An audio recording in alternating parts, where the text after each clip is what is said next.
मेरा नाम अंकुर है, मेरी वाइफ तारू। इतना एक्साइटमेंट देख के बहुत अच्छा लग रहा है हमें। और मैं पेशे से इंजीनियर हूँ। मेरी वाइफ ने एमबीए किया है। और आज हम अगले 1 घंटे में जो बात करेंगे, हो सकता है आप इस हॉल में पहली बार आज आए हों, इस बिजनेस में पहली बार आए हों, आज सुन रहे हो इस हॉल में बैठकर, या हो सकता है आप में से कुछ लोग अपनी कार में, अपनी टेप पर या सीडी पर सुन रहे हो। और अगले 1 घंटे में हमारी टॉक सुनकर आप क्या डिसीजन लेंगे, इस पर डिपेंड करेगा कि क्या ये बिजनेस आपकी लाइफ में कुछ इम्पैक्ट करेगा या नहीं करेगा। जैसे रेडियो पे चैनल आते हैं ना, या टीवी पर, तो ट्रांसमिट तो सारे चैनल एक साथ होते हैं। डिपेंड करता है आप कौन सा चैनल पिकअप करते हैं। सास बहू भी साथ में आता है, आस्था चैनल भी साथ में चलता है, कार्टून भी साथ में चलता है, स्पोर्ट्स चैनल भी साथ में आता है, गानों का चैनल भी, मूवी का चैनल भी, सब साथ में चलते हैं। पर आपका रिसीवर क्या पिकअप करता है, उस पर डिपेंड करता है कि आप क्या देख पाएंगे। तो सेम चीज आज है, हमारा ट्रांसमीटर तो बहुत कुछ ट्रांसमिट करेगा, पर आपका रिसीवर क्या पिकअप करेगा, इस पर डिपेंड करेगा कि जब आप यहां से बाहर निकलेंगे आज इस हॉल से, तो क्या लेकर आप बाहर निकलेंगे, है ना। आपने सुना होगा शायद, success is 99% perspiration and 1% inspiration. सुना है आपने? किसी ने कहा है सक्सेस 99% मेहनत है और 1% इंस्पिरेशन है। और हम में से बहुत लोग सोचते हैं कि 99% पर्सपिरेशन मतलब ज्यादा मेहनत करना जरूरी हो, कि वो 99% है। पर मेरे ख्याल से वो जो 1% है वो ज्यादा इंपॉर्टेंट है, क्योंकि जो 99% पर्सपिरेशन है वो तो सब कर रहे हैं। कौन आदमी है जो मेहनत नहीं कर रहा है, जो पसीना नहीं बहा रहा है, जो रोज सुबह से लेकर रात तक 12 घंटे काम नहीं कर रहा है? कौन? पर क्या हर एक आदमी सक्सेसफुल है? फर्क शायद उस 1% इंस्पिरेशन का है ना। क्योंकि कुछ लोगों के पास वो 1% इंस्पिरेशन है, कुछ लोगों के पास नहीं है, और शायद उससे बहुत बड़ा फर्क पड़ जाता है। तो बहुत लोग सोचते हैं, आप शायद यहाँ बैठे हो और सोच रहे हो हमें क्या जरूरत है इन्हें सुनने की, इस कपल को, ये हमें जानते नहीं है, ये लोग पता नहीं कहाँ से आए हैं और ये क्या बात करेंगे। तो शायद हम आपको आज वो 1% इंस्पिरेशन दे पाए, है ना। वो हमारा गोल है। मुझे आपके बारे में नहीं पता है, पर अगर मैं देखूं अपने बैकग्राउंड में, तो मेरे पड़ोसियों में, रिलेटिव्स में, पहचान के लोगों में, कलीग्स में, दोस्तों में, कोई भी आदमी ऐसा नहीं है जो करोड़पति हो। मैं किसी ऐसे आदमी को नहीं जानता अपनी पर्सनल लाइफ में, इस बिजनेस से पहले, जो मर्सिडीज बेंज चलाता हो, या बीएमडब्ल्यू चलाने का सपना भी रखता हो, या एक पैलेशियल मकान में रहता हो। तो वो जो 1% इंस्पिरेशन है, उसका कोई सोर्स नहीं है। वो कहां से मिलेगी, ये क्वेश्चन है।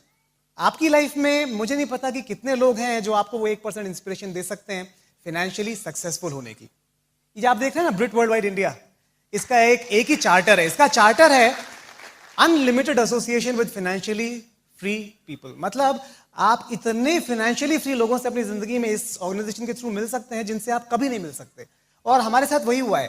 पिछले कुछ सालों में मैं एक सिंपल इलेक्ट्रिकल इंजीनियर हूं, पर इस ऑर्गेनाइजेशन के थ्रू इतने सारे लोगों से मिलना हुआ है, इतनी इंस्पिरेशन मिली है कि हम लाइफ में ऊपर उठना शुरू हो गए। हम जान पाए अपने स्पॉन्सर्स को, दीपक और शालिनी चौधरी, वो फाउंडर्स एमरल्ड्स हैं, कैलिफोर्निया में रहते हैं और बहुत बड़ा बिजनेस है वर्ल्ड वाइड, बहुत ड्रीम बिल्डर है। उनके ऊपर शाजू और रम्या जनार्दन फाउंडर्स एमरल्ड हैं, और उन्होंने हमें बहुत इंस्पिरेशन दी है। उनके ऊपर है मणिपाल और रेणुका रेड्डी, ईडीसीज। और अगर आप मणिपाल का घर देखेंगे, मणिपाल और रेणुका जी का घर देखेंगे, उन्होंने अभी $2 मिलियन का घर बनाया है, ओवरलुकिंग अ गोल्फ कोर्स। और इतना सुंदर है, आपको देख के लगेगा कि अरे हमारी पहचान का कोई आदमी बना सकता है जिसको हम जानते हैं, तो शायद हम भी एक दिन कर सकते हैं। वो इंस्पिरेशन है ना। अभी मेरे अपलाइन सैन होजे में रहते हैं, वहां पर राज शाह का सेमिनार था। आप जानते हैं सब, राज और संगीता शाह, बहुत बड़ा बिजनेस है उनका वर्ल्ड वाइड। और राज शाह ने अपने घर की स्लाइड शो दिखाया था, अपने घर का, जो उन्होंने नया घर बनाया है। और वो बता रहे थे कि उनकी आंखें चुंधिया गई। उन्होंने कहा ऐसा घर हमने आज तक जिंदगी में देखा नहीं है। आप अपने सामने छू सकते हैं एक आदमी को, और उसने वो किया है, और वो आपको सिखाने आया है कि आप कैसे कर सकते हैं। तो लोग तो बहुत है जिनके पास बहुत पैसा है, बहुत सक्सेस है, बहुत फेम है, पर उनमें से कितने लोग हमें कुछ सिखाने को तैयार हैं, ये फर्क है। उन्हें कोई मोटिवेशन नहीं हमें सिखाने की। ब्रिट वर्ल्ड वाइड के थ्रू हम ऐसे बहुत सारे लोगों से मिल सकते हैं। हमारे बहुत अच्छे दोस्त हैं, हमारे क्रॉसलाइन फ्रेंड राजा, नरेंद्र और अंजलि, 26-27 साल के। उनसे हम कितना सीख पाए। अनुराग और निधि अग्रवाल दिल्ली में रहते हैं, एमबीए में अपना बिजनेस शुरू किया था, बहुत यंग, अंडर 30 इयर्स एज। तो इंस्पिरेशन के अनलिमिटेड सोर्स अवेलेबल है ना। क्या आप लेंगे, उसका फर्क है। आज आप यहां से बाहर जब जाएंगे तो आप क्या डिसीजन लेंगे अपनी लाइफ के लिए। इनफैक्ट मैं तो सोचता हूं कि अपनी लाइफ के ज्यादातर डिसीजन हम लेते ही नहीं है। आपके पैदा होने का डिसीजन आपका श्योरली नहीं था, नाम भी आपने नहीं रखा, किसी और ने रखा, वो डिसीजन भी आपका नहीं था। कि स्कूल में गए, वो भी आपका डिसीजन नहीं था। हम में से ज्यादातर लोगों ने क्या करियर चुना, वो भी हमारा डिसीजन नहीं था मेरे ख्याल से। वो कैसे लिया था डिसीजन कि जिस सब्जेक्ट में ज्यादा मार्क्स आ गए आप उस फील्ड में चले गए। और काउंसलिंग में आप खड़े हुए, आपने आगे वाले से पूछा अच्छी ब्रांच कौन सी है, उसने कहा अरे आजकल इलेक्ट्रिकल का बड़ा जोर है, चलो हम भी इलेक्ट्रिकल भर देते हैं।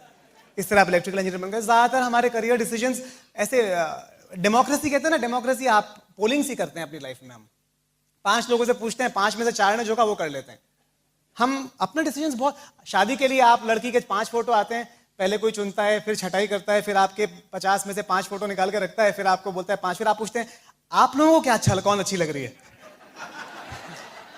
ना। आप अपनी पसंद देखते हो और सबसे ज्यादा लोगों को जो पसंद आती है आपको, तो ठीक है इससे ही करेंगे।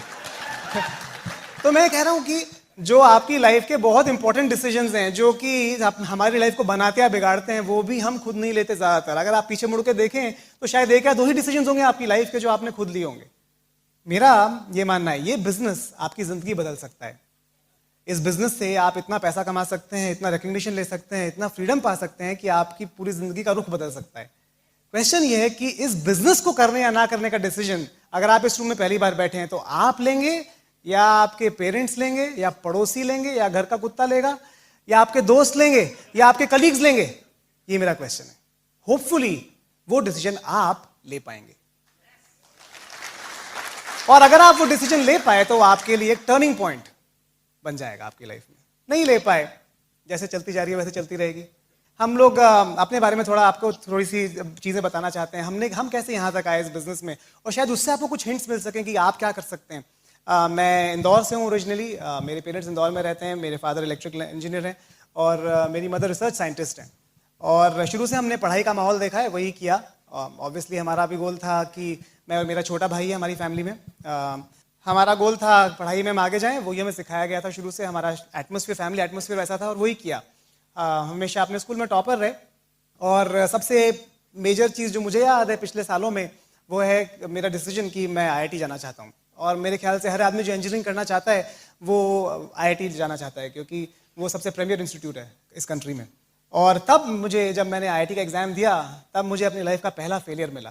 क्योंकि जब मैंने पहली बार एग्ज़ाम दिया तो लिस्ट में मेरा नाम नहीं था, और वो मेरे लिए बहुत बड़ा फेलियर था, क्योंकि मुझे लगता था कि मेरी सारी ज़िंदगी उस पर टिकी हुई है। जब नहीं हुआ तो मेरे आसपास सब लोगों ने कहा कि नहीं कोई फ़र्क नहीं पड़ता, क्या फ़र्क पड़ता है, कहीं भी चले जाओ, कहीं भी पढ़ लो, it doesn't make a difference, कोई फ़र्क नहीं पड़ता, आप किस कॉलेज में हो क्या फ़र्क पड़ता है, 5 साल बाद सब बराबर हो जाना है। और तब पहली बार मैंने एक डिसीजन लिया जो कि मेरा डिसीजन था, क्योंकि वो ऐसा डिसीजन था जो सबके डिसीजन से अगेंस्ट था। जो सब कह रहे थे उसका बिल्कुल उल्टा था। और मैं बहुत खुश हूं आज इतने सालों बाद कि मैंने ऐसा डिसीजन लिया जो जिस डायरेक्शन में बाकी लोग जा रहे थे उससे उल्टा था। मैंने कहा नहीं, मैं एक और बार तैयारी करना चाहता हूँ, मैं IIT ही जाना चाहता हूँ।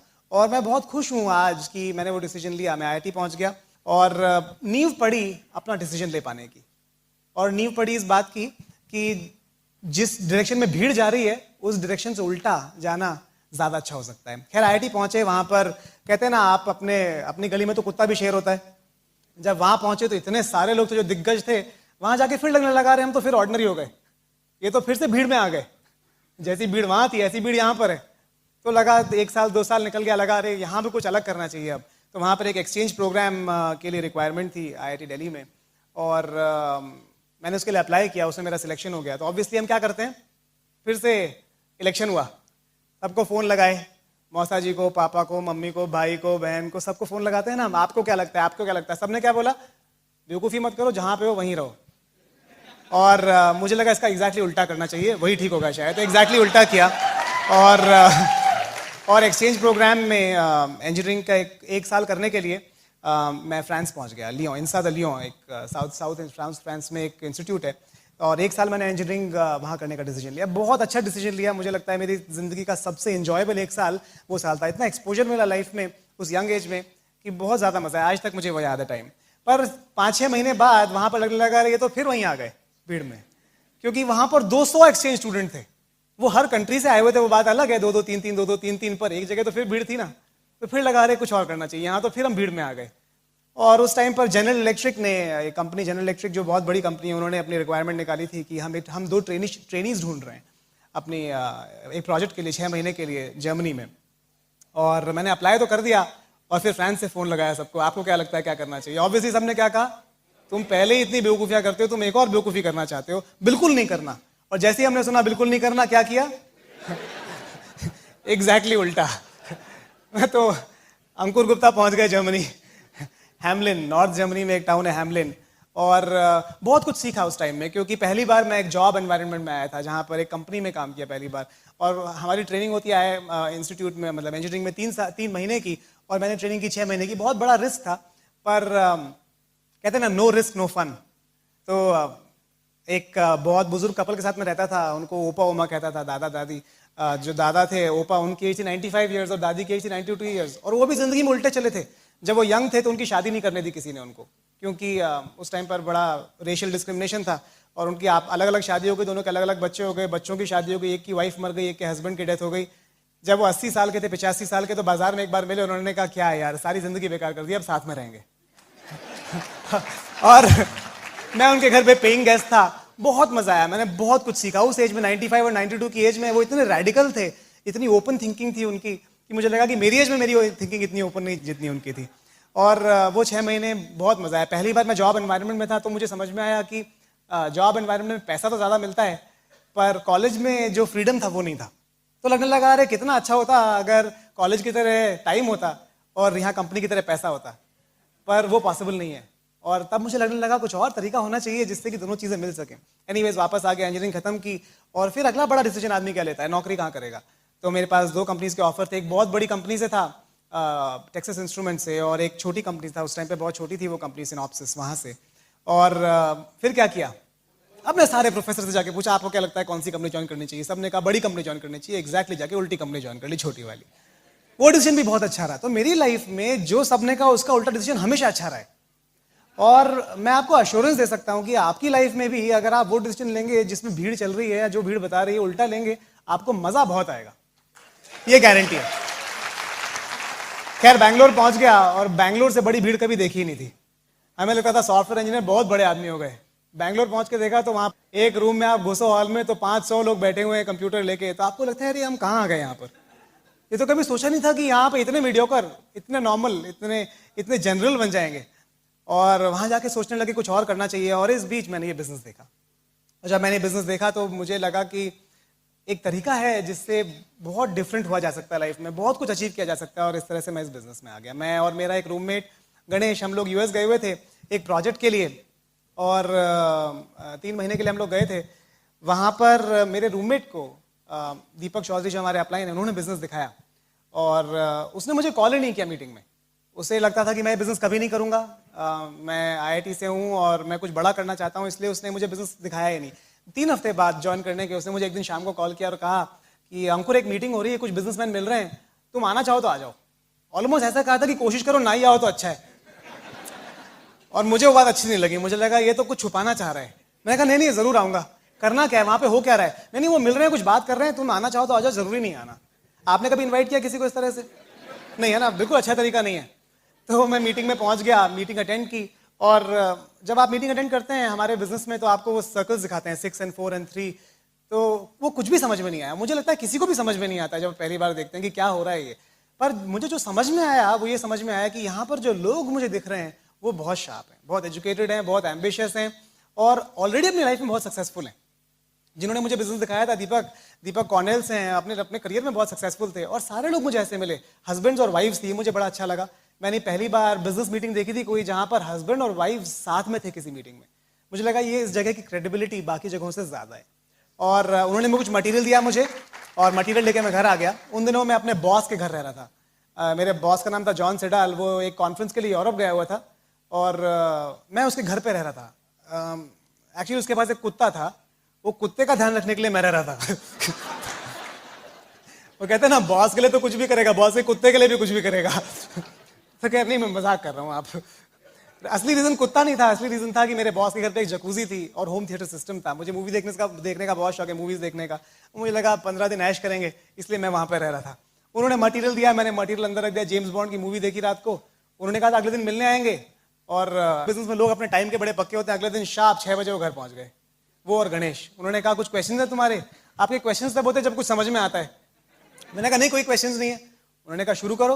मुझे लगा बिजनेस शुरू करना मतलब आपने समझा, बिजनेस कभी शुरू करते हैं तो ऐसा होता है ना कि हाँ 1-2 महीने लगेंगे, सारे प्रोसीजर्स करने पड़ेंगे, पेपर वर्क करना पड़ेगा। मुझे लगा शायद 1-2 महीने लगेंगे स्टार्ट करने में। मैंने कहा ठीक है शुरू करते हैं। वो गए अपनी कार में एक डब्बा उठा के लाए, उन्होंने कहा वेलकम टू द बिजनेस। मैंने कहा अरे ये तो बहुत जल्दी हो गया। कितना इन्वेस्टमेंट है? उन्होंने कहा $200 का इन्वेस्टमेंट है। और फ्रैंकली $200 मेरे लिए बहुत बड़ी चीज़ नहीं थी उस टाइम, क्योंकि कोई खर्चे ही नहीं थे। तो मैंने $200 दिए और बिजनेस साइन कर दिया। मुझे कोई आइडिया नहीं था कि क्या बिजनेस है, क्या करना है, क्या होगा, पर यह था कि अंदर से कुछ भूख थी कि कुछ और करना है। अपने जॉब के अलावा अपना टाइम, एक्स्ट्रा टाइम यूज करने के लिए, वीकेंड्स यूज करने के लिए मैं कुछ करना चाहता था और बिजनेस स्टार्ट कर दिया। मैं 1.5-2 महीना वहां पर था। मैंने सिस्टम देखा, बहुत सारी मीटिंग्स अटेंड की, टेप्स सुनी और मुझे बहुत अच्छा लगा, पर बिजनेस में करना क्या ये कोई आइडिया नहीं था। इस बीच मेरा जो रूममेट था गणेश, वो वापस इंडिया आ गया और वापस आके चेन्नई जाके उसने अपने पेरेंट्स को बताया कि मैंने बिजनेस स्टार्ट किया, ऐसा ऐसा बिजनेस है। उसके पेरेंट्स ने तो बिल्कुल उसका लेफ्ट राइट सेंटर हो गया, क्योंकि इतना डांटा उसको कि तुझे वहां पे हमने इसलिए भेजा था, तूने इतनी पढ़ाई की है, तुझे तो नासा का साइंटिस्ट बनना है और तू ये क्या साबुन बेचेगा क्या? और वो बहुत डर गया। उसने हमें कॉल किया कि मेरी मम्मी ने कहा मैं सुसाइड कर लूंगी अगर मैंने बिजनेस किया। तो हमने उसे कहा देख यार, इतनी जल्दी कोई नहीं मरता है, तू चिंता मत कर, तू स्टार्ट कर। पर उसने कहा नहीं नहीं नहीं नहीं नहीं नहीं, मैं नहीं कर सकता। और मैं वापस आ गया इस बीच में 2 महीने बाद। मैंने कहा तू स्टार्ट नहीं करेगा तो मुझे और ऊपर स्टार्ट करना पड़ेगा। इस तरह से मैं दीपक के अंडर स्पॉन्सर हो गया। दीपक चौधरी मेरे अपलाइन बन गए फॉर्चुनेटली। और अनफॉर्चुनेटली मेरा रूममेट जो मुझे इस अपॉर्चुनिटी में लाया, जिसने मेरी जिंदगी बदली, वो उसका रास्ता बदल गया और उसने एमएस किया और अब वो यूएस में जॉब कर रहा है। खैर एनीवेज, पहली बार मैं किट लेने गया एमवे डिस्ट्रीब्यूशन सेंटर। किट भी खुद ही लेना था क्योंकि अपलाइन तो यूएस में थे। और जब किट लेने गया तो पहली बार प्रोडक्ट देखा। अब तक प्रोडक्ट ही नहीं पता था, ये पता था बिजनेस बहुत अच्छा है, पर प्रोडक्ट ही नहीं पता था। सोच सकते हैं आप कितना इग्नोरेंट था। तो जब 420 का वो कपड़े धोने के लिए हमारा डिटर्जेंट है 420 रुपए का, मैं तो ऑलमोस्ट गिर गया, क्योंकि 420 रुपए के तो अंकुर गुप्ता के घर में बर्तन भी नहीं थे। 420 रुपए का बर्तन धोने का साबुन मतलब क्या करेंगे उसका? हमारे मेड कभी आती थी, कभी नहीं आती थी, कभी साफ करती थी, कभी नहीं करती थी। 320 रुपए का फर्श पोछने का साबुन, हमें लगा इसका भी क्या करेंगे। खैर लगा ये तो नहीं चलेगा, ये हम कर नहीं सकते। सिर्फ 6-7 प्रोडक्ट्स थे कुछ साल पहले। अब प्रोडक्ट लाइन बहुत एक्सपैंड हो गई है, छोटे साइजेस आ गए हैं, सैशेज आ गए हैं 5-5 रुपए के भी। और तब ऐसा नहीं था, तब प्रोडक्ट्स बहुत महंगे थे, इसलिए लोग बहुत डरते थे बिजनेस करने में कुछ साल पहले। शायद आप में से भी कुछ लोग इसलिए डर रहे हो कि अरे प्रोडक्ट्स बहुत महंगे हैं, पर बहुत बदल गया प्रोडक्ट्स, तो बहुत ही अमेजिंग है अब तो। खैर तो लेकिन डर लगा कि अगर ये नहीं करेंगे तो फिर बैठ के रोज टीवी देखेंगे, उससे अच्छा है कुछ किया जाए। और मैं किट लेके आ गया और किट लाके मैंने अपने घर पे रखा। हमारे जो काम वाली आती है उसको दिया। हमारे यहाँ साउथ में एक बहुत फेमस बर्तन धोने का साबुन आता है, सबीना। हमारी मेड बोलती है भैया आप सबीना ला के दो। और मैंने कहा ये सबीना क्या होता है? बोलती है वो सबसे अच्छा बर्तन धोने का साबुन होता है। मैंने कहा बॉस ऐसा है, हमारी मर्सिडीज तो ये प्रोडक्ट से आने वाली है, या तो तुम जॉब रख लो या तुम प्रोडक्ट रख लो। तो उसको जबरदस्ती प्रोडक्ट यूज कराना शुरू किया और वो जो चीज 6 महीने चलती थी वो 1 महीने में खत्म कर दी थी। तो खूब पीवी होता था, तो बहुत बढ़िया था। अभी हमारे यहाँ ओपन मीटिंग होती है बैंगलोर में, एक मीटिंग हर हफ्ते हम ये सिस्टम अरेंज करता है, जिसमें आप जाते हैं, प्रेजेंटेशन देख सकते हैं। और मैं भी उसमें जाता था, सूट पहन के, टाई पहन के, शार्प सॉफ्टवेयर इंजीनियर। और बिजनेस की कोई खबर नहीं, क्योंकि मैं लोगों को प्लान दिखाता था, बिजनेस दिखाता था। मैं 1 घंटा उनको दिखाता ये बिजनेस कैसे चलेगा, वो 2 घंटा मुझे दिखाते थे कि कैसे नहीं चलेगा। और मुझे कहते थे कि तुम अपनी जिंदगी बर्बाद कर रहे हो। तो 1 घंटा 2 घंटा भाषण सुनना पड़ता था उनसे। और फिर कहते थे जब तुम 50,000 रुपये कमाओगे तब आना, तब हम स्टार्ट करेंगे। तो खैर वो तो भूल गए, इतनी लंबी लिस्ट है उनकी कि कभी याद भी नहीं किया उनको। लेकिन हर बार मीटिंग में जाते थे और 0%, क्योंकि जब आप प्रोडक्ट यूज नहीं करेंगे, बेचने का तो सवाल ही नहीं है।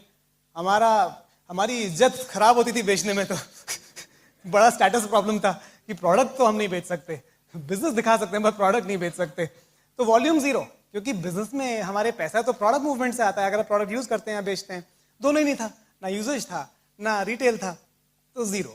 1 महीना, 2 महीना, 3 महीना हम एक्साइटेड बहुत थे, फायर्ड अप। हर बार मीटिंग में जाते थे, फायर्ड अप। फायर्ड अप होने में क्या दिक्कत है, पैसे नहीं आ रहे तो क्या हुआ? पर हर बार जाते थे, प्लान दिखाते थे, कोई स्पॉन्सर नहीं होता था, फायर्ड अप।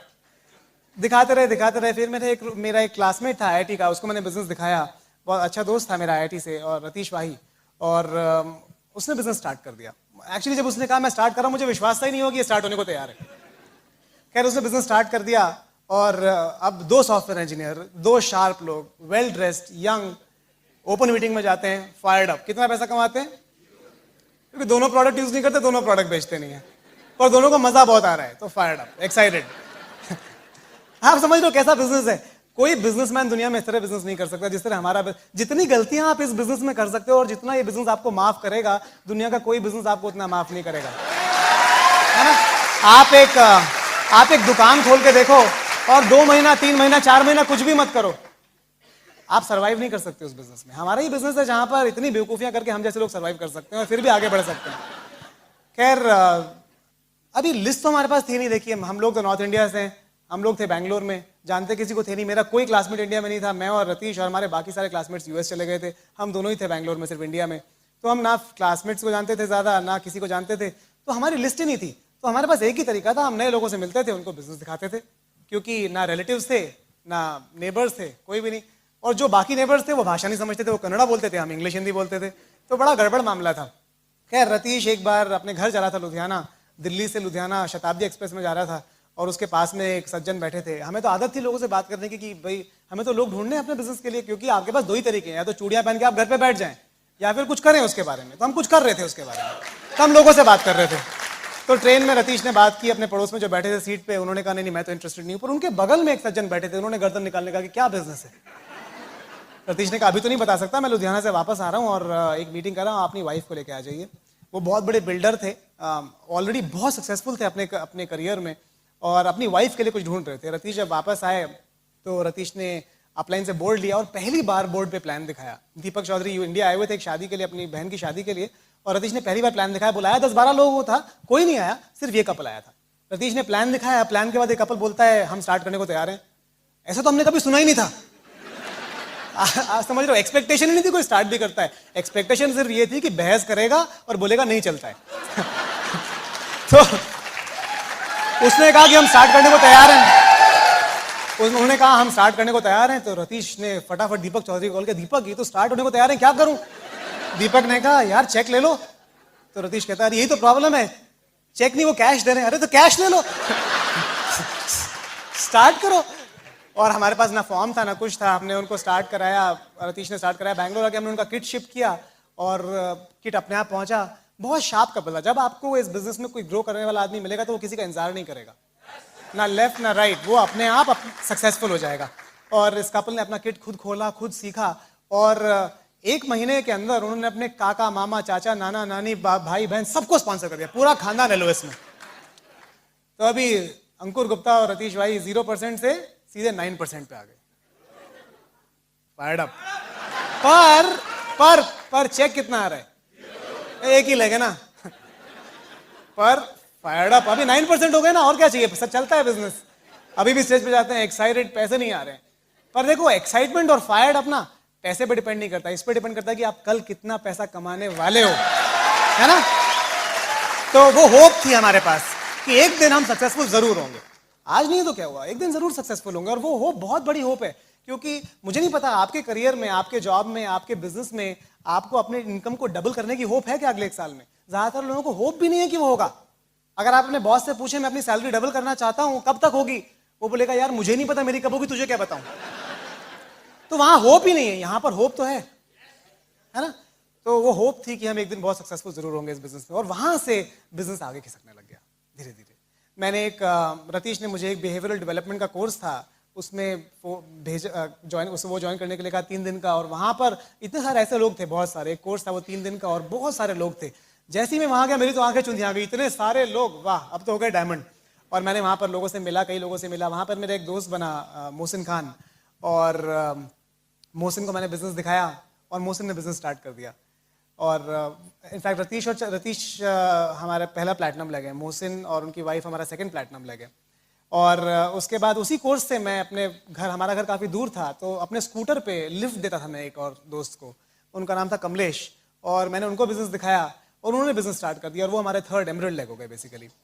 अभी हुआ ऐसा कि रतीश ने दिल्ली में जिनको स्पॉन्सर किया था उन्होंने किसी और को स्पॉन्सर किया, किसी और को स्पॉन्सर किया, और उनकी बेटी से रतीश की शादी हो गई। तो रतीश की शादी, रतीश को वाइफ अपनी बिजनेस से मिली, समझ लीजिए कैटलॉग से मिली ऑलमोस्ट। हमारे 2nd प्लैटिनम लगे मोहसिन ने एक लड़की को स्पॉन्सर किया, सुमाया ने अपनी बहन उमाया को स्पॉन्सर किया और मोहसिन और उमाया की शादी हो गई। तो उनको भी अपनी बीवी कैटलॉग से मिली, मुझे कैटलॉग से नहीं टाइम्स ऑफ इंडिया से मिली है इसलिए। तो मैंने अपने एक और दोस्त को प्लान दिखाया जो मेरे साथ फ्रांस गया था। उसने कहा नहीं this is not for me, ये मैं नहीं करना चाहता। और उसने मुझे एक और दोस्त का रेफरेंस दिया जो कोचीन में था, उसको मैं कोचीन गया प्लान दिखाने के लिए, और उसने बिजनेस स्टार्ट नहीं किया। उसने कहा मैं थोड़े टाइम बाद बैंगलोर मूव करूँगा तब बिजनेस स्टार्ट करूँगा, और 8-10 महीने बाद वो बैंगलोर आ गया, उसने बिजनेस स्टार्ट किया।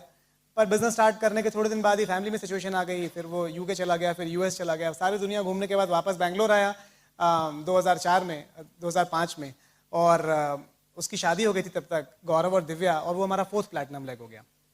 तो ये सारे ऑर्गेनाइजेशंस बहुत बड़े हैं, वर्ल्ड वाइड स्केल करते हैं सारे ऑर्गेनाइजेशंस। हमारा बहुत बड़ा बिजनेस यूएस में सारे लेग्स के थ्रू, और हमें बहुत मजा आ रहा था बेसिकली बिजनेस में। आपको सोचना ये है, आपको ये नहीं देखना है कि आप आज कहाँ पर हैं।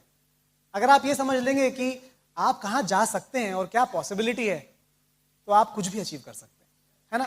तो डे टू डे एक्टिविटी के लिए जब आपको फेलियर मिल रहा होगा, जब लोग आपको मना कर रहे होंगे, तो उसको सपोर्ट देने के लिए एक सिस्टम है, और वही सिस्टम है जिससे ये सेमिनार है। और अगर आप ये टेप सुन रहे हैं तो टेप है, और ये सपोर्ट सिस्टम आपको जिंदा रखेगा, क्योंकि हम कन्वेंशनल बिजनेसमैन नहीं है, हमने कभी ना सुना ही नहीं था अपनी लाइफ में, तो हमें सपोर्ट चाहिए था। अगर हमें सपोर्ट ना होता, हेल्प ना होती, तो हम सक्सेसफुल हो ही नहीं सकते थे कभी इस बिजनेस में। 2004 तक ऐसा हुआ कि मेरी और तरु की हमारी पार्ट टाइम इनकम इस बिजनेस से, अपने जॉब से 2 या 3 गुना हो गई थी। और 2004 में हमने डिसाइड किया कि अब जॉब की ज़रूरत नहीं है, और बहुत बड़ी रिटायरमेंट पार्टी दी, और अब मैं और तरु दोनों हम लोग घर पे रहते हैं। हमारा 2.5 साल का एक बेटा है, और बहुत मज़ा आ रहा है। लाइफ इज़ अनबिलीवेबली गुड, है ना। इस बिजनेस का फ्यूचर बहुत ब्राइट है। जिस तरह से प्रोडक्ट लाइन्स एक्सपैंड हो रही हैं, जो चीज़ें हो रही हैं, वो बिल्कुल अनबिलीवेबल हैं, आप सोच भी नहीं सकते हैं। अगर हम देखें आज से 8 साल 7 साल पहले जो प्रोडक्ट्स थे, जो आज थे, बिजनेस बिल्कुल बदल चुका है। आज से 7 साल बाद आप फिर भी नहीं पहचान पाएंगे अपने बिजनेस को, क्योंकि फिर बिल्कुल बदल चुका होगा। क्वेश्चन ये है कि आज इस बिजनेस के लिए कौन काम करेगा। जो आज काम करेगा वो 7 साल बाद उसका फायदा उठा सकता है ना। तो मेरी वाइफ और मैं, हम लोग इक्वल पार्टनर्स हैं अपने बिजनेस में। इनफैक्ट तरु के आने से, जब तरु हमारी शादी हुई तो मैं ऑलरेडी प्लैटिनम क्वालिफिकेशन में था, और तरु के आने से मेरे बिजनेस की स्पीड इनफैक्ट कई गुना बढ़ गई। क्योंकि सबसे इंपॉर्टेंट बात है, तरु में बहुत कॉमन सेंस है, बहुत ज़्यादा समझ है इस बिजनेस की, और बहुत अच्छी, बहुत जल्दी लोगों से रिलेशनशिप बनाने की कैपेबिलिटी है। तो मैं चाहता हूँ कि आप थोड़ा पार्ट तरु से सुने, और फिर हम बात करेंगे। Thank you.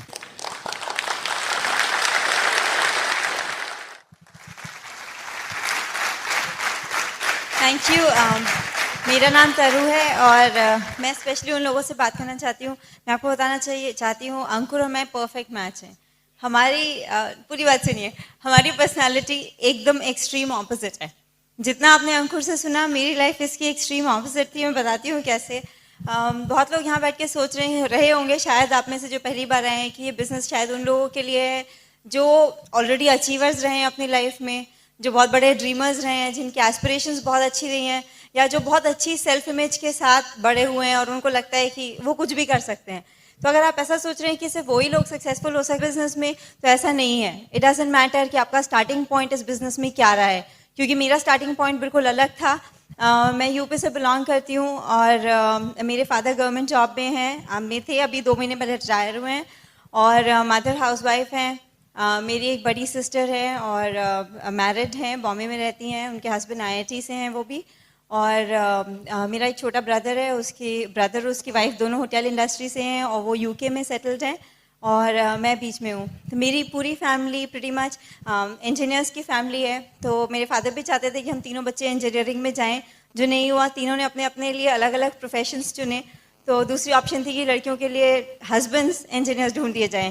तो मेरे पापा भी मेरे लिए IIT का लड़का ढूंढ रहे थे। तो टाइम्स ऑफ इंडिया, जैसे उन्होंने बोला, टाइम्स ऑफ इंडिया के थ्रू हमारी शादी हुई। और मैं बहुत करियर ओरिएंटेड थी। करियर ओरिएंटेड में मैंने MBA किया HR में। मैं ओबरॉय होटल्स में जॉब करती थी, और जब मैं पढ़ रही थी तो बेसिकली मैंने ऐसी लाइन चुनी थी, मैं चाहती थी मैं जॉब करूं, करियर ओरिएंटेड थी। पेरेंट्स ने बहुत अच्छी लाइफ दी, लेकिन मैं देखती थी हर 4 साल में ट्रांसफ़र होता है, नए स्कूल, नए फ्रेंड्स, नया एनवायरनमेंट। तो मुझे लगता था कि अगर मैंने किसी गवर्नमेंट ऑफिशियल से शादी की तो लाइफ कंफर्टेबल तो ज़रूर होगी, पर मैं अपना करियर नहीं बना पाऊंगी। मैं किसी बड़े सिटी में सेटल होना चाहती थी। मुझे लगता था कि अगर छोटे सिटी में गई तो सिर्फ शायद टीचिंग ही एक प्रोफेशन रहेगा जो मैं कर पाऊँ, और MBA करके मैं वो तो नहीं करना चाहती थी। तो इसलिए इसकी वजह से मैं करियर बनाना चाहती थी। तो IIT का लड़का ढूंढ रहे थे, सॉफ्टवेयर इंजीनियर ढूंढ रहे थे, और मैं चाहती थी बैंगलोर या पुणे जैसे किसी बड़े सिटी में सेटल हो जाऊं। तो वही हुआ। और लेकिन जब जब मैं सोचती हूँ कि करियर ओरिएंटेड सोचती थी, लेकिन मैंने 5-6 साल से आगे कुछ नहीं सोचा था, क्योंकि सिर्फ लिमिटेड थिंकिंग थी, ज़्यादा लंबा विजन नहीं था। सिर्फ लगता था कि ठीक है कुछ साल जॉब करेंगे, उसके बाद क्या, उसके बारे में कभी नहीं सोचा था। और बिल्कुल भी ड्रीमर नहीं थी, बस इससे ज़्यादा लाइफ के बारे में नहीं सोचा था। अंकुर से जब मिले तो तब पहली बार ड्रीम बिल्डिंग, ड्रीम्स क्या होते हैं, बड़ी एम्बिशन क्या होती है लाइफ में, पहली बार वो देखने को मिला अंकुर के एसोसिएशन में आके। अंकुर तो ऑलरेडी जैसे उन्होंने बताया सिल्वर प्लैटिनम क्वालिफिकेशन में थे उस समय और पूरी तरह से ब्रिज सिस्टम में थे, एम्बिशियस पहले से ही थे। तो हम लोग की शादी और एंगेजमेंट में कुछ 8 महीने का गैप था। उस समय मेरा बहुत ज़बरदस्त एक्सपोजर हुआ पूरा बिजनेस में। तो पहली बार जब हम लोग की बात होती थी तो अंकुर ने सबसे पहला जो मेरा ड्रीम बनना शुरू हुआ, अंकुर एक घर के बारे में बात करते थे, ड्रीम हाउस। सबके आपके घरों में आपके फ्रिज वगैरह पे पिक्चर्स होंगी, तो अंकुर के दिमाग में वो कैसा घर चाहते हैं उसकी पिक्चर एकदम क्लियर थी। आप लोगों ने, कितने लोगों ने शांति सीरियल देखा है? दूरदर्शन पे आता था बहुत साल पहले। मैं स्कूल में थी, मुझे याद है स्कूल से वापस आते थे तो सबसे पहले खाने की प्लेट लेके वो सीरियल देखने बैठते थे। तो अंकुर बोलते थे कि मुझे शांति मैंशन, मुझे वो घर बनाना है। तो मैं इमेजिन करती थी, अरे वाह वो घर तो काफ़ी अच्छा था, उसमें एक इंडोर स्विमिंग पूल होगा, उसमें 4-5 कार खड़ी करने का गैराज होगा, सर्कुलर ड्राइववे होगा। तो वो मुझे इतनी डिटेल में घर समझाते थे कि मुझे ऐसा घर चाहिए। तो मैं इतनी इनोसेंट थी, मुझे लगता था कि अंकुर सॉफ्टवेयर इंजीनियर हैं, अच्छी जॉब है, यूएस इतना जाते रहते हैं, तो जो शायद डॉलर्स बचते हैं उससे ये घर बनेगा। तो मुझे ये आइडिया नहीं था कि जितने भी लोग शॉर्ट ट्रिप के लिए यूएस जाते हैं और डॉलर्स बचाते हैं, उससे आप एक एक्सपेंसिव बाथटब तो लगा सकते हैं बाथरूम में, पर स्विमिंग पूल वाला घर नहीं बना सकते। और रियलिटी यही है। देखिए हम अपने फ्रेंड्स को, फैमिली को, जो लोग हमारे साथ हैं, सबको यही करते हुए देखते हैं। बहुत ज़्यादा ड्रीम रहता है, लगता है कि हाँ जाएंगे, ऑन साइड जाएंगे, पैसे कमाएंगे और उस पैसे से एक टाइम के लिए तो आप कुछ कर सकते हैं। जैसे सब लोग क्या करते हैं, अगर बैंगलोर में आपको अच्छा फ्लैट भी खरीदना है तो 45-50 लाख का आता है, तो आप जो भी पैसे बचा के आप शायद 20 लाख का डाउन पेमेंट दे देंगे, 30 लाख का ईएमआई ले लेंगे। या तो फिर आप जब एक अच्छी ट्रिप के बाद जो भी अपने पैसे बचाए हैं वापस आएंगे तो आपकी छोटी गाड़ी थोड़ी बड़ी गाड़ी में बदल जाएगी। लेकिन आप इससे ज़्यादा उससे कुछ नहीं कर सकते, क्योंकि बहुत बड़ा फ़र्क ये है कि वो इनकम वन टाइम इनकम है, उसमें कैश फ्लो कुछ नहीं है, पर मंथ आने वाली कोई एक्स्ट्रा इनकम नहीं है। तो ये बात मुझे उस समय समझ में नहीं आई थी। ये तो था जो हम लोग मटीरियलिस्टिक ड्रीम्स की बात करते थे। दूसरी चीज़ जो मुझे बहुत अच्छी लगी, अंकुर बात करते थे कि वो बोलते थे एक परफेक्ट मैरिज होना चाहिए, हमें रोल मॉडल बनना है दूसरों के लिए, रोल मॉडल बनना है, परफेक्ट बेटा होना चाहिए, परफेक्ट बहू बनना है, परफेक्ट बहन भाई का एग्जाम्पल, परफेक्ट रिलेशनशिप्स। तो मुझे लगता था कौन 24 ईयर ओल्ड ऐसा है जो, और अंकुर बोलते थे कि जिस सोसाइटी ने हमें इतना दिया है, हमें उस सोसाइटी के लिए कुछ करना है। हम दोनों बराबर एज के हैं। मैंने अपने किसी फ्रेंड को, किसी कलीग को, जो मेरी एसोसिएशन थी, मैंने किसी को इस डायरेक्शन में सोचते हुए ही नहीं देखा था। तो मुझे बहुत अच्छा लगा, क्योंकि ये पॉसिबिलिटी थी ही नहीं, सब अपने बारे में सोच रहे थे, उसके आगे तो कुछ सोच ही नहीं रहे थे। और तीसरी चीज़ जो अंकुर मुझे बोला करते थे, वो बोलते थे यंग रिच एंड फ्री, जो हमारी टेप का टाइटल भी था। लेकिन कुछ साल इस बिजनेस में हार्ड वर्क करने के बाद यंग रिच एंड फ्री तीनों चीज़ें हमारे लिए भी पॉसिबल हो गई, और वो हर किसी के लिए पॉसिबल है। तो ऐसे मेरी इस बिज़नेस में एंट्री हुई। और शादी से कुछ पहले मैं अपने एक ऑफिस के काम से 2 वीक के लिए बैंगलोर आई, और वो मेरा बहुत अच्छा एक्सपीरियंस था। मैंने कुछ और इमेजिन किया था। अंकुर तो कोर आईबीओ थे, 6:30 शार्प मेरे को मेरे ऑफिस से पिकअप करते थे और 10:30 तक अपने साथ सारी मीटिंग्स में लेके जाते थे। उसके बाद डिनर करके वापस फ्लैट पे ड्रॉप करके आते थे। तो बहुत फोकस थे, कोई डिस्ट्रैक्शन नहीं था। और आप सोच सकते हैं जो कपल कोटिंग कर रहा हो उस समय भी कोई डिस्ट्रैक्शन नहीं है, तो इसका मतलब फोकस काफ़ी क्लियर है। और उस समय मैं अंकुर के साथ सभी मीटिंग्स में गई। उसके टाइम पे मैंने होम मीटिंग, ओपन मीटिंग सब अटेंड किया। इनफैक्ट उस समय हमारे अपलाइन ईडीसी जो है मणिपाल रेड्डी, वो भी बैंगलोर आए हुए थे, मैंने उनका एक सेमिनार देखा। और डबल डायमंड कुमार शिवरामकृष्णन, उनका भी एक सेमिनार देखा। तो मेरा बैंगलोर का 2 वीक्स का स्टे बहुत ज़्यादा इवेंटफुल था। जब मैं वहाँ पर थी मुझे सब चीज़ अच्छी लग रही थी, लेकिन मैं कॉन्स्टेंटली एक चीज़ कंपेयर कर रही थी। मैं अच्छे कॉलेज से पढ़ी, मैंने अच्छी डिग्री ली, मैं अच्छी जगह जॉब करती थी, और मेरे सारे फ्रेंड्स भी वैसे ही थे। लेकिन मैं एक बड़ा डिफरेंस देख रही थी कि जितने भी मेरे फ्रेंड्स हैं, हम सब का रूटीन, मेरे को सिर्फ 2 साल, तब तक से 1-1.5 साल ही हुआ था जॉब करते हुए, और मेरे जितने भी फ्रेंड्स थे हम सब मंडे टू सैटरडे काम करते थे, कुछ और नहीं करते थे। सैटरडे रात को पार्टी करते थे, और संडे को देर से सो के उठते थे, बाकी घर जो भी काम होता है पेंडिंग वो करते थे, और मंडे से सैटरडे फिर से एक रूटीन लाइफ चालू हो गई थी। तो कॉलेज से फ्रेश निकले हुए, लेस देन 2 years एक्सपीरियंस, हम लोग ऑलरेडी एक रट सिस्टम में आ गए थे। तो मुझे लगता था कि मैंने कंपैरिजन देखा, क्योंकि मैं बैंगलोर में देख रही थी, अंकुर के साथ जितने भी लोग थे सब 22 से 25 की एज ब्रैकेट में थे। सबकी डिग्री, सबके कॉलेजेस मेरे कॉलेज से बेटर थे, सब आईआईटी और अच्छे इंजीनियरिंग कॉलेज के थे। सबके जॉब्स मेरे और मेरे फ्रेंड्स के जॉब से ज़्यादा पेइंग जॉब्स थे। और उसके बाद भी उन सबकी एक डायरेक्शन थी लाइफ में, सबका एक ऑलरेडी एक गोल था, उनके पास गोल था, उनके पास ड्रीम था, और उस ड्रीम को अचीव करने के लिए वो ऑलरेडी फ्यूचर का व्हीकल भी चूज कर चुके थे। तो मुझे एक बहुत बड़ा कॉन्ट्रास्ट लगा कि वही 24 साल के लोग यहाँ हैं, वही 24 साल के लोग मेरे फ्रेंड सर्कल में हैं, लेकिन एक डायरेक्शन का फर्क है। वहाँ एक मीनिंगलेस लाइफ बस जा रही थी, Monday to Saturday, Monday to Saturday, Monday to Saturday, और यहाँ पे और ये लोग जितने भी लोग थे सब हर इवनिंग अपने फ्यूचर के लिए कुछ कर रहे थे। तो मैंने एक बड़ा कॉन्ट्रास्ट देखा जो मुझे बहुत अच्छा लगा। और बैंगलोर में सब देखा, उसके बाद मैं वापस चली गई, और वापस जाके मैंने किसी को नहीं बताया कि अंकुर बिजनेस में है। मैंने सबको बताया कि मैंने वहाँ क्या मजे किए, क्या जो भी मुझे अच्छा लगा सब बताया, लेकिन मैंने किसी को नहीं कहा कि अंकुर बिजनेस में है। क्यों? बिजनेस के साथ प्रॉब्लम नहीं थी, प्रॉब्लम मेरी सेल्फ इमेज में थी। मेरे को लगता था कि लोग क्या कहेंगे। देखिए, जो लोग दो ही तरह के लोग अटेंशन से नहीं डरते, दो तरह के बच्चे। जब मैं मतलब बड़ी हो रही थी, आई वॉज वेरी शाय। ऐसा नहीं था कि अंकुर की तरह स्टेज फियर, मतलब उनको स्टेज फियर नहीं है, he was into debates and things like that, और मैं एकदम ऑपोजिट थी। कोई ग्रुप एक्टिविटी में भी शायद किनारे पे चले जाओ जिससे कोई देख ना सके, वो मेरी पर्सनालिटी थी। तो मुझे एकदम अलग था। तो मैंने किसी को बताया नहीं, क्योंकि जो दो तरह के बच्चे होते हैं ना, एक होते हैं कि जिनको अटेंशन मिलती है, वो जीनियस होते हैं, बिल्कुल एक्सेल करते हैं जहाँ भी वो कर रहे होते हैं, तो सब लोग उनका एग्जाम्पल्स देते हैं। अंकुर उस कैटेगरी में थे। दूसरी तरह के बच्चे होते हैं जो बहुत बदमाश होते हैं, इसलिए वो नोटिसेबल होते हैं, तो मैं उसमें भी नहीं थी। तो दोनों में मुझे अटेंशन की आदत नहीं थी। और आप कुछ भी चीज़ जो सोसाइटी, जो आप भीड़ से अलग हटके करते हैं, उसमें आपको अटेंशन मिलता है। तो इसी वजह से मैं किसी को बता ही नहीं पाई कि बताना नहीं चाहती थी कि अंकुर बिजनेस में है। और मुझे इससे ज़्यादा अंकुर ने मेरे को दो चीज़ें बोली। उन्होंने बोला कि इस बिजनेस को बिल्ड करने के लिए it takes guts and a very good self image. और जो भी लोग लाइफ में सक्सेसफुल होते हैं, वो कभी भी किसी की ओपिनियन की चिंता नहीं करते। कोई भी सक्सेसफुल आदमी चिंता नहीं करता कि लोग क्या कहेंगे, उसे कोई फर्क नहीं पड़ता। तो मैं आपको ये इसलिए बता रही हूँ क्योंकि अगर आपका स्टार्टिंग पॉइंट अलग है, अगर आप अपने स्पाउस से बिल्कुल अलग हैं, इससे कोई फर्क नहीं पड़ता। अगर आप ब्रिट एसोसिएशन में रहेंगे, और अगर लेडीज, अगर आप मेरे जैसे हैं कि ड्रीमर भी नहीं थे, और लेकिन इस एसोसिएशन में रहेंगे और हस्बैंड के सबमिशन में रहेंगे, तो चलते चलते आपको ड्रीम भी मिल जाएगा, रीजन भी मिल जाएगा।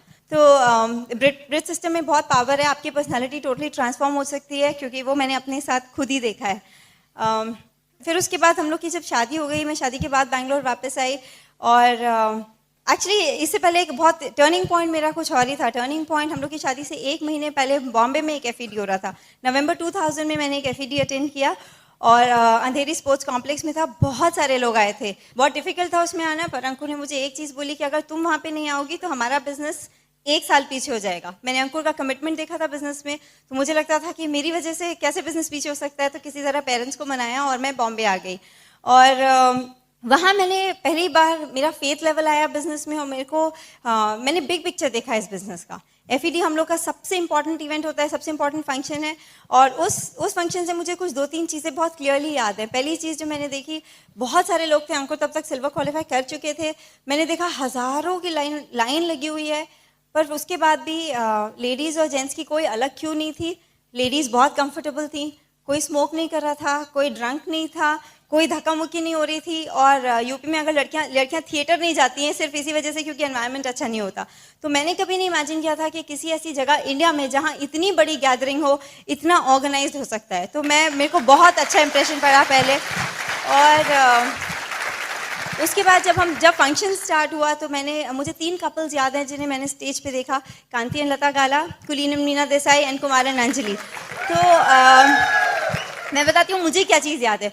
मुझे उन लेडीज़ के, मुझे उनकी ड्रेसेस याद हैं, मुझे उनके हैंडबैग्स याद हैं, मुझे उनकी ज्वेलरी याद है, मुझे उनके सैंडल्स भी याद हैं।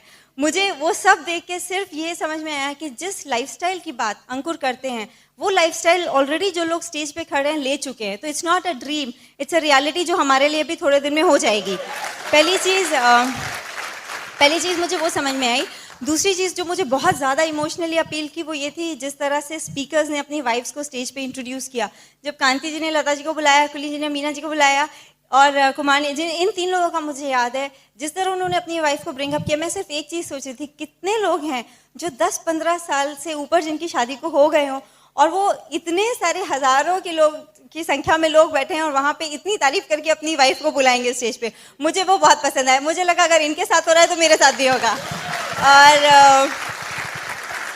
और जो एफईडी से मुझे यही याद है। और तीसरा फेथ, बिल्कुल सिंपल है। एफईडी उतने बड़े फंक्शन में ये फेथ आ जाता है कि अगर इतने लोग कर सकते हैं तो हम भी कर सकते हैं। और एक चीज़ जो मुझे बहुत ज़्यादा अपील की वो ये थी, कांति जी ने बात की थी वर्टिकल अलाइनमेंट की। हम अपने बिजनेस में सिखाते हैं कि आपकी नंबर 1 प्रायोरिटी गॉड है, उसके बाद आपके स्पाउस है, फिर आपके बच्चे हैं, फिर आपके पेरेंट्स हैं, फिर आपका जॉब है और फिर आपका बिजनेस है। तो मुझे लगा जो आदमी करोड़पति है, मल्टी मिलियनेयर है, अगर वो इतनी चीज़ें लाइफ में हासिल कर चुका है क्योंकि उसने डिसीजंस इस प्रायोरिटी में लिए हैं, तो इस बिजनेस के साथ लाइफ सिर्फ सही डायरेक्शन में जा सकती है और कहीं नहीं जा सकती। मुझे वो चीज़ बिल्कुल दिल में बैठ गई क्योंकि मुझे लगा यही सही ऑर्डर है। यही हम जब बड़े होते हैं यही देखते हुए बड़े होते हैं, लेकिन शायद कभी कभी करियर और लाइफ को बैलेंस नहीं कर पाते। और उसके बाद मैं शादी के बाद बैंगलोर आ गई और उस समय कुछ डिसीजंस लेने पड़े हमें, जिसकी वजह से हमारा बिजनेस ग्रो हुआ। पहली चीज़ थी, सबसे पहले हमने डिसाइड किया कि मैंने जॉब छोड़ा। ये डिसीजन मैं आपको इसलिए बता रही हूँ क्योंकि मेरे पेरेंट्स इसके फेवर में बिल्कुल भी नहीं थे। हमारे पेरेंट्स हमारे सबसे बड़े वेल विशर्स होते हैं, लेकिन कई बार जो वो सोचते हैं और जो हम सोचते हैं दोनों में डिफरेंस हो जाता है क्योंकि इन्फॉर्मेशन का फ़र्क है। मेरे पेरेंट्स ने एफईडी नहीं देखा था, मेरे पेरेंट्स ने बैंगलोर का कोई फंक्शन नहीं देखा था, उन्हें बिजनेस के बारे में कोई आइडिया नहीं था। उनका सिर्फ ये क्वेश्चन था कि बिजनेस के लिए जॉब क्यों छोड़नी है, लेकिन उन्हें ये नहीं पता था कि हमारे एस्पिरेशंस कुछ अलग हैं। तो ये मैं इसलिए बोल रही हूँ क्योंकि कई बार it's okay to take that decision because exposure same नहीं है। और उसके बाद जब हम लोग ने अपनी लाइफ शुरू की तो कुछ छोटे छोटे डिसीजंस लिए जिनकी वजह से हमने अपना फोकस क्लियर रखा बिजनेस में। जैसे मैं आपको कुछ छोटे एग्जांपल्स बताती हूँ। हम लोग जब अपना घर सेट कर रहे थे, हम टीवी फ्रिज वॉशिंग मशीन ये लोग सब लोग नॉर्मली खरीदते हैं। मैंने किसी का घर नहीं देखा था जिसके यहाँ टीवी नहीं होता, पर हम अपने बिजनेस में बोलते हैं नो पीवी ऑन टीवी। तो अंकुर बहुत क्लियर थे दिमाग में कि हमारे घर में टीवी नहीं आना है, और मुझे इस बात का कोई आइडिया नहीं था कि टीवी नहीं आना है। तो हम गए शॉप पे आराम से, और अंकुर ने बहुत स्मार्टली, ब्रिज सिस्टम में थे, बहुत स्मार्टली मेरे को बोला कि देखो तुम्हें 6 to 11 तो हम बिजनेस बिल्ड करते हैं, 11 o'clock के बाद या तो हम बात कर सकते हैं या तो हम टीवी देख सकते हैं, कौन सा टीवी चाहिए? मैं कहा नहीं चाहिए। तो डिसीजन खत्म। और दूसरी चॉइस उन्होंने दी कि देखो या तो अभी टीवी ले लो या कुछ साल बाद होम थिएटर सिस्टम ले लो, चॉइस तुम्हारी है। तो it was a delayed gratification. ऐसा नहीं है कि हम कभी नहीं देख सकते, लेकिन कुछ चीज़ें आज के लिए पोस्टपोन कर सकते हैं ताकि बाद में स्टाइल में कर सकें, अच्छे से कर सकें, रिवॉर्डेड फील करके कर सकें। और फिर दूसरा ऐसे ही हुआ कि बैंगलोर में एक बहुत बड़ा डिस्ट्रैक्शन है। लोग वीकेंड टू वीकेंड, हर सैटरडे संडे, ज़्यादातर महीने में 1-2 बार तो ज़रूर वेकेशंस के लिए जाते हैं। ऊटी है, कोडाईकनाल है, कूर्ग है, बहुत सारे हिल स्टेशंस हैं पास में जहाँ पे लोग वर्किंग कपल सैटरडे संडे अक्सर चले जाते हैं। तो कभी उससे भी डिस्ट्रैक्शन होता था। तो अंकुर मेरे को हमेशा बोलते थे तुम्हें ये ऊटी कोडाईकनाल जाना है या यूरोप, मलेशिया, थाईलैंड, इंडोनेशिया जाना है, चॉइस इज योर्स, तुम्हें कौन सी वेकेशन चाहिए? तो हमने वो वेकेशंस पोस्टपोन की। और मैं आपको बताती हूँ, मैंने शादी के 6-7 साल हो गए हैं और हर फ्री ट्रिप होता है, लीडरशिप सेमिनार, ALS होता है, हम लोग हर ALS में गए हैं, इसलिए बिकॉज हमने छोटे छोटे डिस्ट्रैक्शंस को दूर रखा।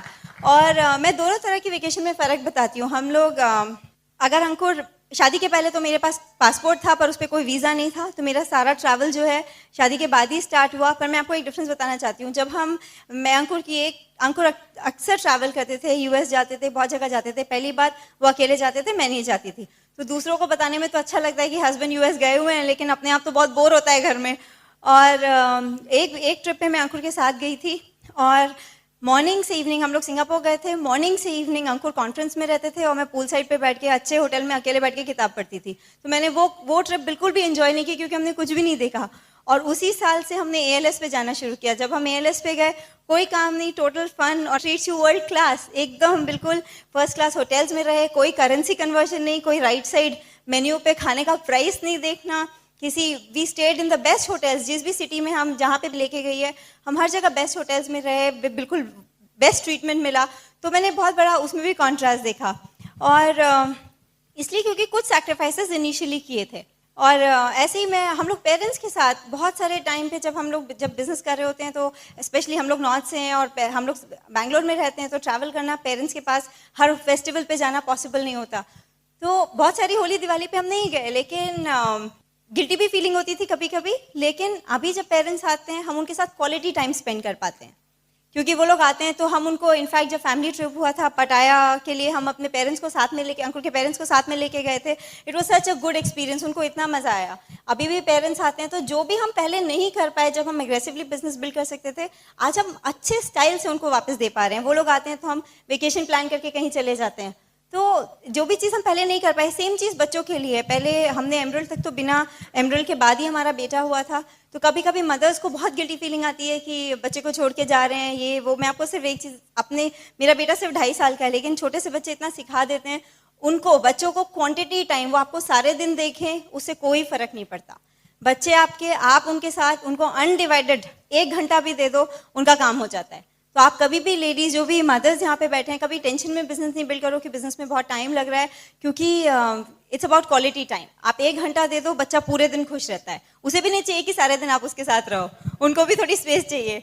और देखिए, जो भी हमने किया, मैं आपके साथ वही शेयर कर रही हूँ। कुछ हमने मटेरियलिस्टिक, हमें रिवॉर्ड्स मिले, और जैसे हम बैंगलोर में एक और डिस्ट्रैक्शन था, ईएमआई पे, लोन पे घर लेना, लोन पे कार लेना। हम लोगों ने वो भी थोड़े दिन तक पोस्टपोन किया। जब हमारा बेटा हुआ उसके 2 दिन पहले हमने शेवरोले ऑप्ट्रा खरीदी, कैश डाउन 9 lakhs की, 3 years बैक, which was a good thing, क्योंकि हर कुछ आजकल ईएमआई पे आता है। We didn't want to do that. तो हमारे सर पे कोई लोन नहीं है, कोई डेट्स नहीं है, कुछ भी नहीं है। और बिजनेस ठीक तरह से बिल्ड किया तो अंकुर रिटायर हो सके। और जब बेटा होने वाला था तो अंकुर को पेटर्निटी लीव के लिए अप्लाई नहीं करना पड़ा, मुझे मैटर्निटी लीव के लिए अप्लाई नहीं करना पड़ा। Both of us really enjoy, हम बिल्कुल, हमें बहुत अच्छा लगता है कि हम अपने बेटे को खुद बड़ा कर पा रहे हैं, उसके साथ टाइम दे पा रहे हैं। और और एक चीज़, पेरेंट्स के साथ, मैं फैमिली के लिए, अगर आपकी फैमिली आपके साथ बिजनेस में है, बहुत बड़ी ब्लेसिंग है, क्योंकि बिजनेस में हम यूनिटी सिखाते हैं, बिजनेस में हम सबमिशन सिखाते हैं। अंकुर का सिर्फ एक छोटा भाई है, और छोटा भाई और उसकी वाइफ, वो हमारे साथ बिजनेस में है, बैंगलोर में ही रहते हैं। तो इनके पेरेंट्स, ये लोग 2 भाई हैं। आप ये सोचिए, 2 डॉटर इन लॉ एकदम साथ में मिल के रहते हैं, कोई ईगो क्लैशेस नहीं, कोई फाइट नहीं, क्योंकि वो हमारा 5th लेग है, फाइट तो हो ही नहीं सकती। तो पेरेंट्स के लिए देखिए कितनी अच्छी चीज़ है, क्योंकि फैमिली यूनाइटेड है। नहीं तो आज जहाँ पे भी सब लोग बहुत करियर ओरिएंटेड हैं, अग्रेसिव हैं, सबकी लाइफ्स कुछ साल में अलग अलग हो जाती हैं। आप सोच के देखिए, 4 लोग, 4 वर्किंग इंडिविजुअल्स। मैं आपको अपना नॉर्मल स्नैपशॉट बताती हूँ। अगर मतलब हम बहुत थैंकफुल है कि ये बिजनेस हमारी लाइफ में आया। अगर हम इस बिजनेस में नहीं होते तो हमारी लाइफ, टिपिकल कपल की लाइफ ऐसे होती। आप दोनों वर्किंग हो, आप 9 to 6, आप बिल्कुल रोज 9 to 9 ही हो जाता है, हस्बैंड वाइफ दोनों वर्किंग है। आप एक पॉश अपार्टमेंट में, आप बिल्डिंग में एक अपार्टमेंट ले लेते हो, 2 कार्स रख लेते हो, और आप दोनों उस पर आप ईएमआई पे करते हो। अगर बिजनेस नहीं किया होता, हमारे साथ भी यही हुआ होता। और मैं बोलती हूँ, करियर ओरिएंटेड थी और जॉब करना चाहती थी, लेकिन अगर ये सेकंड केस होता तो जॉब करना मेरी मजबूरी होती, मेरी चॉइस नहीं होती, मेरी एम्बिशन नहीं होती। क्योंकि जब आप एक लाइफस्टाइल के यूज टू हो जाते हो, आप उससे कम नहीं रह सकते। और अगर सर पे हमारे ईएमआई होता, बिकॉज हमने एक बड़ी कार और एक फ्लैट लिया हुआ होता, तो मेरी जॉब पे 15 साल का कमिटमेंट होता। क्योंकि एक आदमी की सैलरी से घर होता है और सेविंग्स होती हैं, और एक आदमी की सैलरी से ईएमआई पे होता है। तो थैंक गॉड दैट हमने ये बिजनेस स्टार्ट किया, क्योंकि हम इस पूरे झमेले से बाहर हैं। कोई ईएमआई नहीं, कोई टेंशन नहीं, आई हैव अ चॉइस। अंकुर को भी इनफैक्ट चॉइस मिल गई, लेकिन आई थिंक लेडीज के लिए बहुत बड़ी ब्लेसिंग है अगर उनके ऊपर कोई फाइनेंशियल कमिटमेंट नहीं हो। तो मुझे वो मेरी लाइफ से वो टेंशन बिल्कुल दूर है, and I think it's a great blessing from this business. तो हमने मतलब हम दोनों ने बिजनेस साथ में बिल्ड करना बहुत एंजॉय किया है। सिर्फ मैं यही बताना चाहती हूँ कि हमने ये बिजनेस ऐसे टाइम पे किया है जब हम फाइनेंशियली कंफर्टेबल थे, हमें कोई अपेरेंट ज़रूरत नहीं थी बिजनेस करने की, और उसके बाद भी बिजनेस किया, और कोई भी कंपेलिंग नीड नहीं थी कि करना ही करना है, इसके बिना लाइफ नहीं चल रही। लेकिन बिजनेस बहुत सिंपल है, लेकिन फोकस चाहिए, डिसिप्लिन चाहिए, हार्डवर्क चाहिए, और कुछ टाइम के लिए डिस्ट्रैक्शंस को दूर रखना है। तो हमने भी छोटे छोटे डिसीजन जो नॉर्मल लोग नहीं ले पाते वो लिए, इसलिए from an average life we have moved on to a great life. I enjoy talking to you. Back to Ankur. Wonderful, awesome, thank you. जब मैं बिजनेस लोगों को दिखाता हूँ, और आप भी जब दिखाते होंगे, मैंने एक बहुत कॉमन चीज़ देखी है, स्टेटस प्रॉब्लम। आपने देखा है, हम इतना बड़ा करते हैं, इतना पैसा कमा, इतना बड़ा पोस्ट पे, हम ये बिजनेस नहीं कर सकते, स्टेटस प्रॉब्लम। तो एक बार जब मुझे कोई बोलता है ना कि हमने इतना पढ़ाई, मुझसे बहुत लोग पूछते हैं, आपने इतनी पढ़ाई की है, आप इतने सक्सेसफुल थे अपने करियर में, आप ये बिजनेस क्यों कर रहे हैं? ये बिजनेस तो कोई जिसने इंजीनियरिंग नहीं किया है या जो अपने करियर में सक्सेसफुल नहीं था वो भी कर सकता था। बहुत लोग मुझसे पूछते हैं, पर वो ये लोग बात नहीं समझ पाते कि जो पैकेज इस बिजनेस में है वो पैकेज आपको कहीं नहीं मिल सकता। कॉर्पोरेट लाइफ में मैं बहुत पैसा कमा सकता था पर फैमिली के लिए टाइम नहीं मिल सकता था साथ में। कॉर्पोरेट लाइफ में आप हायर पोजीशन पे हो सकते हैं, आपके नाम के आगे जनरल मैनेजर, वाइस प्रेसिडेंट हो सकता है, पर आपको जानने वाले आपके ऑफिस के सिर्फ 100 लोग या आपके आस पड़ोस के पड़ोसी या आपके रिश्तेदार ही हैं सिर्फ, और उसके अलावा कोई नहीं जानता है आपको। इस बिजनेस में आज हम जहाँ जाते हैं ऐसी जगहों पे जाते हैं जहाँ हम किसी को नहीं जानते और लोग हमसे आके हमसे मिलते हैं। रिकग्निशन इस बिजनेस से जितना आपको मिल सकता है, जितना फेम मिल सकता है, उतना आपको कहीं नहीं मिल सकता। वो अनबिलीवेबल है। जितना पीस ऑफ माइंड मिल सकता है इस बिजनेस के थ्रू वो नहीं मिल सकता। आप पैसा बहुत कमा सकते हैं पर रोज रात को आपको ठीक से नींद आए नहीं आए कोई भरोसा नहीं है। पर हमारे बिजनेस में अगर आपने सॉलिड बिजनेस बिल्ड किया है तो आप पीसफुली सो सकते हैं, क्योंकि आपको पता है कि आपकी इनकम आप पे डिपेंडेंट नहीं है ना। एक बार एक गांव में 3 आदमी जा रहे थे, एक लाइन में चल रहे थे, एक के आगे एक के आगे, और सर पे एक बहुत बड़ा पेड़ का तना लेके घूम रहे थे। पसीना आ रहा है, थके हुए हैं, हाँफ रहे हैं, बिल्कुल गिरने वाले हैं। एक आदमी ने रोक के पूछा, भाई साहब आप ये क्या कर रहे हो? तो वो बोले, बड़ी थोड़ी देर रुके, बड़े मुश्किल से रुके, इतना भारी तना था। बोले हम गांव में रहते थे, पास में एक नदी थी, नदी में बाढ़ आ गई और जब बाढ़ आई तो हमारा गांव पूरा डूबने लग गया, सब लोग डूब गए। हमने बड़ी मुश्किल से पेड़ का तना काटा, उसकी नाव बनाई और तीनों उसमें बैठकर हम बच गए। ये नाव के कारण ही हम बच पाए, इस पेड़ के कारण। अगर ये ना होता तो हम मर जाते। तो हम अब इतने आभारी हैं इस पेड़ के, इस नाव के, कि हमने डिसाइड किया कि जिंदगी भर से अपने सर पे लेके घूमेंगे। समझदारी की बात है क्या? लेकिन हम और आप ऐसा कर रहे हैं बहुत लोग। अरे हम 10 साल जॉब कर चुके हैं, हमने बहुत बड़ी डिग्री ली है और अब हम उसके इतने आभारी हैं कि हम जिंदगी भर सिर्फ वही करेंगे और कुछ नहीं करेंगे। समझदारी की बात नहीं है ना?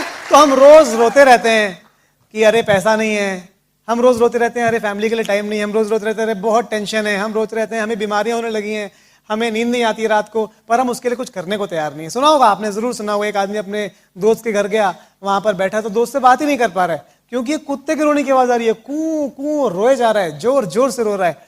दोस्त ने पूछा, भाई क्या हो गया, ये कुत्ता क्यों रो रहा है तुम्हारा? बोले, और उसको एक वो कील पे बैठा है इसलिए रो रहा है। बोले, अरे उठ क्यों नहीं जाता? बोलता, इतनी जोर से नहीं चुभ रही कि उठ जाए। तो बहुत सारे लोगों का हम में से यही हाल है, हम कील पे बैठे हैं पर उठना नहीं चाहते। जब इतनी चुभेगी कि ज्यादा दर्द होगा तब उठेंगे। तो होपफुली भगवान की आप पे दया हुई तो दर्द जोर से आज ही हो जाएगा और आप उठ जाएंगे और कुछ करेंगे, है ना? पर डिसीजन लीजिए अपनी लाइफ में। अगर आप डिसीजन नहीं लेंगे तो कुछ बदलेगा नहीं, और किसी की चिंता किए बिना डिसीजन लीजिए। ये मत सोचिए कि दूसरे क्या कह रहे हैं, दूसरे क्या सोचेंगे, दूसरे क्या कहेंगे। लाइफ में कोई कुछ भी अचीव नहीं कर पाया दूसरों के कहने से। आपको अपना डिसीजन खुद लेना पड़ेगा और ट्राई करना पड़ेगा अपनी लाइफ में। शायद ये बिजनेस आपकी जिंदगी वैसी बदल दे जैसे इसने हमारी बदली है। बहुत अच्छा लगा आपसे बात करके। Thank you and back to our host.